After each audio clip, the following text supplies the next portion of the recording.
the 3 things that I want to leave with you, just these 3. I could do 10, I could do a whole life class. But just these 3 things will carry you if you let them. First and foremost, knowing who you are. Knowing who you are. Being able to answer this question, who am I? And what do I want? Who am I really? My answer is I am God's child. I am that which is born of all that is. I am, as Pierre de Chardin said, a spiritual being having a human experience. Come trailing the breath of the ancestors yet, but trailing the breath of the angels. And understanding that because I am connected to the source of all that is possible for me. That's who I am. And what do I want? I don't want to just be successful in the world. I don't want to just make a mark or have a legacy. The answer to that question for me is I want to fulfill the highest, truest expression of myself as a human being. I want to fulfill the promise that the Creator dreamed when He dreamed the cells that made up me. What do I want? You must have some kind of vision for your life. Even if you don't know the plan, you have to have a direction in which you choose to go. What I've learned is that's a great metaphor for life. You want to be in the driver's seat of your own life, because if you're not, life will drive you. So, knowing who you really are in this space and time that we embody. That's number 1. What do you want? Who are you? Number 2, you must find a way to serve. Martin Luther King said that not everybody can be famous, but everybody can be great, because greatness is determined by service. Now, we live in a world where everybody wants to be famous and where we admire people for just being famous. We think being known brings us value. The truth is, all of that will fade in time. In 3 years, you won't be able to name the housewives of Atlanta. The real truth is that service and significance, service and the significance that you bring to your service is that which is lasting. So to be able to, whatever your occupation or job or talent or gift is, our honorees today getting doctorate degrees, to apparently opposite fields, HIV and AIDS and the spoken word. But what they have in common is service, using the spoken word in service to community and the world, using your knowledge and information about HIV and AIDS and medicine in service to the world. And if you look at all the most successful people in the world, whether they know it or not, they have that paradigm of service. Everybody's talking about Mark Zuckerberg and IPO. Service. Jay-Z rapping. Service. Through the word, to people, through song. For many years, I was really just happy to be on TV, and people would stop and say, "Oh, you on TV?" "Yeah, I'm on TV. I like being on TV. It's a nice job."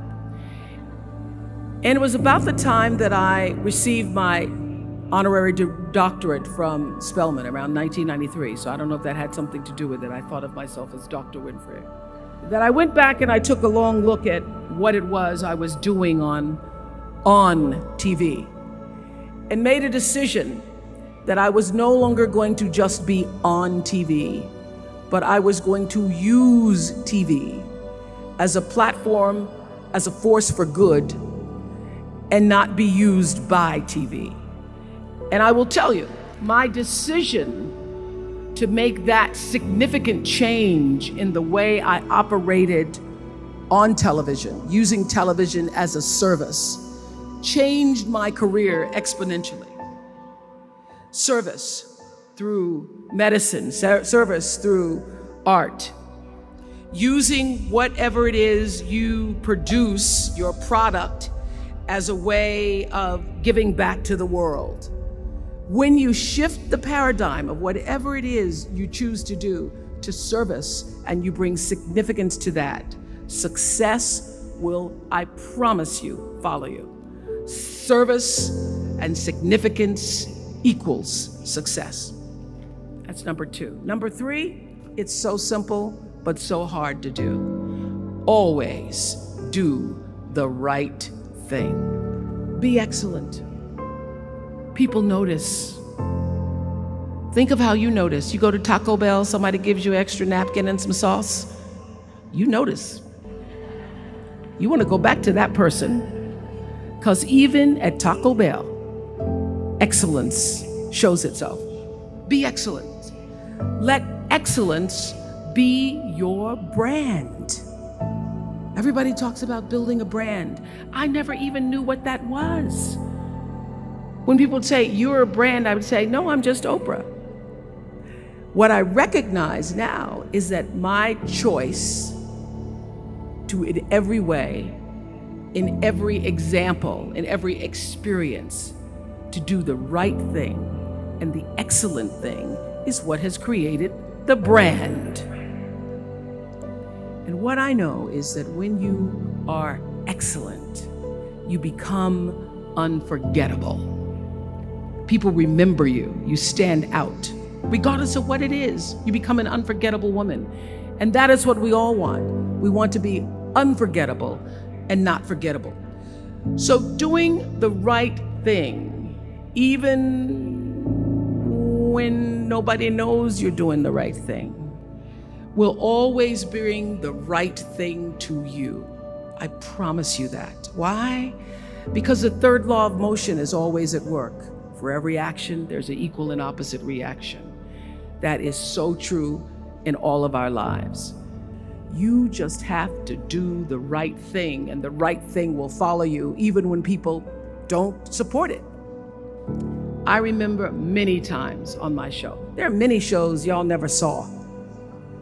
And the reason you didn't see them is because I got the last vote.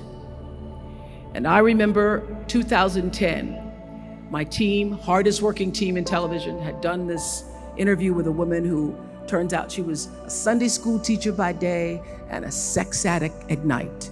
And they were like, you won't believe it. We got her going out, we got her with the men, and we get to show her, and she was willing to show us everything. I sat down with a woman for an interview that was taped. And during the process of the interview, I said, why are you doing this? And she said, oh, I want to help people. I want to tell my story and I want to help people. I said, do you have children? She says, yes, I have a 10-year-old son. I knew right then, this is never going to see the light of day. So we got off the air and I said to the lady, we are not going to air that show. And she said, why? My producer said, why? She knew she was being filmed. She knew what she was saying. She knows what I said, because her son will never get over it. Her son will never get over it. And it's not worth a rating point to me. Not worth a rating point to me to know that there's a 10-year-old boy who's destroyed because his mother went on the Oprah Winfrey show and told all her business. You do the right thing, even when other people think it may not be. And oftentimes, when you make a decision to do the right thing, immediately you're faced with doubt. Was that the right thing? Was that the right decision? I don't know, was that the right thing? You always know it's the right thing, when in the end, there is peace. You are rewarded by peace in knowing that you did the right thing.